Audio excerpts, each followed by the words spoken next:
Ready start. उपाध्यक्ष महोदय, वर्तमान वित्त अधिनियम सदन के सामने प्रस्तुत है। इस बिल पर मुझे बोलने के लिए आपने समय दिया, इसके लिए मैं आपका आभारी हूँ। इस बिल का एक विशेष महत्व इसलिए भी है कि यह संकट काल में पेश हुआ है। चीन ने हमारे देश पर हमला किया, देश पर संकट आया, राष्ट्र को चुनौती मिली और इस चुनौती को हम सब ने स्वीकार किया, जिसके लिए पैसे की आवश्यकता हुई। इसको वित्त मंत्री ने बड़ी कुशलता से देश के अंदर और देश के बाहर से जुटाया। इस बिल का महत्व इसलिए भी है कि हमारी पंचवर्षीय योजना के मध्य में ही यह बिल आया है। देश में बड़ी बड़ी योजनाएं अभी अधूरी हैं, जिनका पूरा होना देश के लिए बड़ा आवश्यक है। इसके लिए भी बहुत बड़ी धनराशि चाहिए।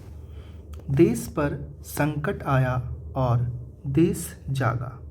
कोने कोने से लोगों ने पैसा और सोना दिया और अपने लड़के तक फौज में दिए।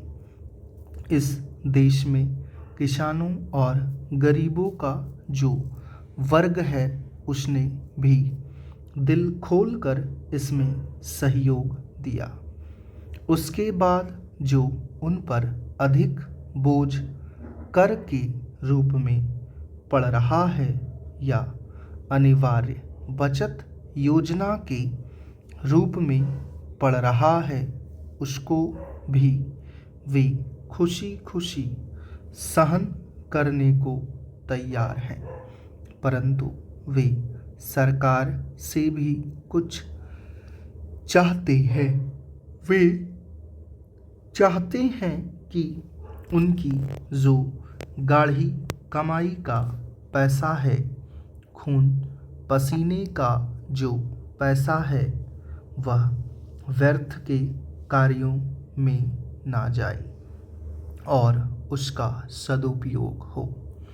इसके अतिरिक्त उनकी कुछ अपनी दिक्कतें और परेशानियां हैं, जिनकी ओर सरकार का ध्यान चाहिए।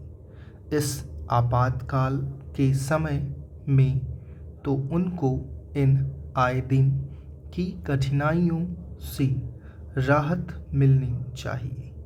ऋण लेने में और अन्य कार्यों में जो अड़चनें पड़ती हैं, वे दूर की जाएं। किसान भारत की रीढ़ हैं। अगर इनको सुविधाएं दी जाएगी तो देश आगे बढ़ेगा।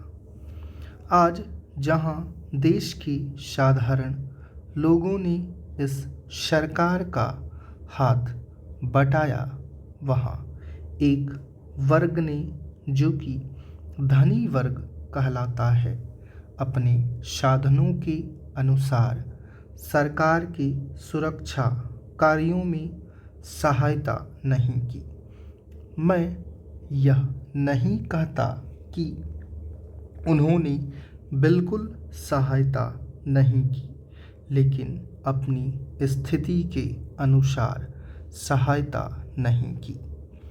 जहाँ तक योजनाओं का संबंध है, इस देश को समृद्धशाली बनाने के लिए योजनाओं पर काफ़ी काम हो रहा है। स्टॉप।